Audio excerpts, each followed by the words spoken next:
একঘেয়েমি মুরগির মাংস খেতে খেতে বোরিং হয়ে গেছেন, তাহলে এই রেসিপিটি কিন্তু আপনার জন্য। খেতে অসম্ভব মজার হয়, একেবারে সহজ, ঘরে থাকা মশলা দিয়েই কিন্তু আপনারা খুব সহজে তৈরি করে ফেলতে পারবেন।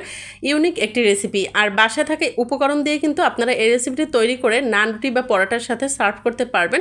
আশা করছি আপনাদের রেসিপিটি ভালো লাগবে। না টেনে সম্পূর্ণ ভিডিওটির সাথেই থাকবেন।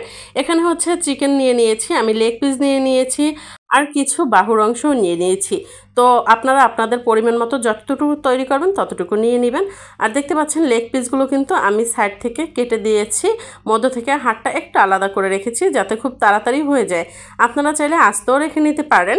তো এই চিকেনগুলো কেটে নিয়েছি, আর এখন হচ্ছে এর মধ্যে সয়া সস দিয়ে দিলাম 1 চামচ, আর গরম মশলা দিয়ে দিয়েছি 1 চামচ, দিয়ে দিলাম হচ্ছে মরিচের গুঁড়া, আপনারা যেরকম ঝাল খান সেরকমের দিয়ে নেবেন, আর খুবই সামান্য পরিমাণে হলুদের গুঁড়া, স্বাদ মতো লবণ। আর এখানে পেঁয়াজ বাটা দিয়ে দিয়েছি 1 টেবিল চামচ, আর আদা বাটা, রসুন বাটা, জিরা বাটা, আর হচ্ছে কাঁচামরিচ বাটা, নারকেল বাটা দিয়ে দিয়েছি 1 চামচ, আর হচ্ছে এখানে টমেটো সস দিয়ে দিলাম, আর টেস্টিং সল্ট দিয়ে দিয়েছি। আপনারা চাইলে টেস্টিং সল্ট নাও দিতে পারেন, স্কিপ করে যেতে পারেন। বেসন দিয়ে দিয়েছি 2 চামচ, আর হচ্ছে 2 চামচ দিয়েছি গুঁড়ো দুধ। 1 স্লাইস লেবুতে যতটুকু রস হয় ততটুকু রসই এখানে চিপে দিয়ে দিয়েছি। এখন হাতের সাহায্যে আস্তে ধীরে সুন্দর করে এটা ম্যারিনেশন করতে হবে, যাতে মাংসের মধ্যে সম্পূর্ণভাবে মশলাগুলো পৌঁছে যায়। তো আপনারা এই কাজটা একটু সময় নিয়ে করবেন, আস্তে ধীরে, যাতে সুন্দর করে ম্যারিনেশনটা হয়। আর ম্যারিনেশন যত সুন্দর হবে তত কিন্তু পারফেক্ট আসবে স্বাদ। আপনারা দেখেই বুঝতে পারছেন, আপনাদের ঘরে কিন্তু এই মশলাগুলো হরহামেশা থেকে থাকে, আপনারা এভাবে বাসায় তৈরি করে নিতে পারেন। আর দিয়ে দিলাম হচ্ছে সয়াবিন তেল 1 চামচের মতো, ম্যারিনেট করে প্রায় 20 থেকে 30 মিনিটের মতো রেখে দিয়েছিলাম। এখন হচ্ছে এখানে একটা ফ্রাই প্যান নিয়েছি, আমি এখানে গ্রিল করার প্যান নিয়ে নিয়েছি, আপনারা চাইলে যে কোনো নর্মাল ফ্রাই প্যান নিতে পারেন।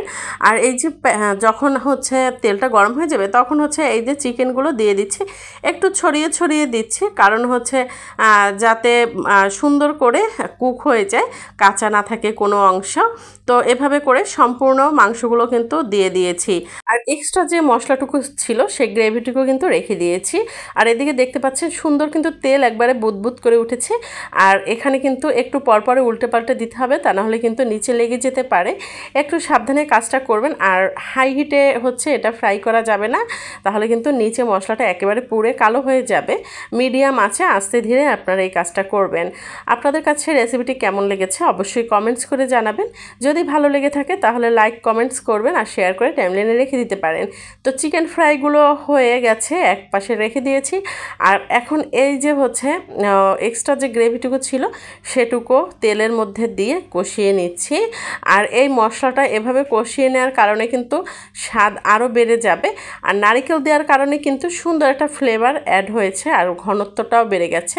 তো এভাবে নাড়তে নাড়তে মশলাটা যখন দেখবেন একবারে সুন্দর তেল ছেড়ে দিয়েছে, এর মধ্যে ওই যে ফ্রাই করা যে চিকেনগুলো সেগুলো একে একে দিয়ে দিচ্ছি। আর চিকেনগুলো কিন্তু একবারে 100% কুক হওয়ার পরে, ফ্রাই হওয়ার পরেই হচ্ছে এই মশলাগুলোর মধ্যে দিয়ে দিয়েছি, আর খুবই সামান্য পরিমাণে পানি অ্যাড করে দিয়েছি, দিয়ে একটু নেড়ে চেড়ে নিচ্ছি। কিন্তু এমনভাবে নাড়তে হবে মাংসগুলো ভেঙে না যায়, কারণ হচ্ছে এটা যেহেতু রান্না কমপ্লিট হয়ে গেছে, সিদ্ধ হয়ে গেছে, ছুটে যেতে পারে। তো আমার কিন্তু রান্না প্রায় অলমোস্ট ডান। কেমন হয়েছে অবশ্যই সুন্দর একটা কমেন্টস করে জানাবেন। আপনারা কিন্তু এরকমের চিকেন করে নান, রুটি, পরোটার সাথে সার্ভ করতে পারেন।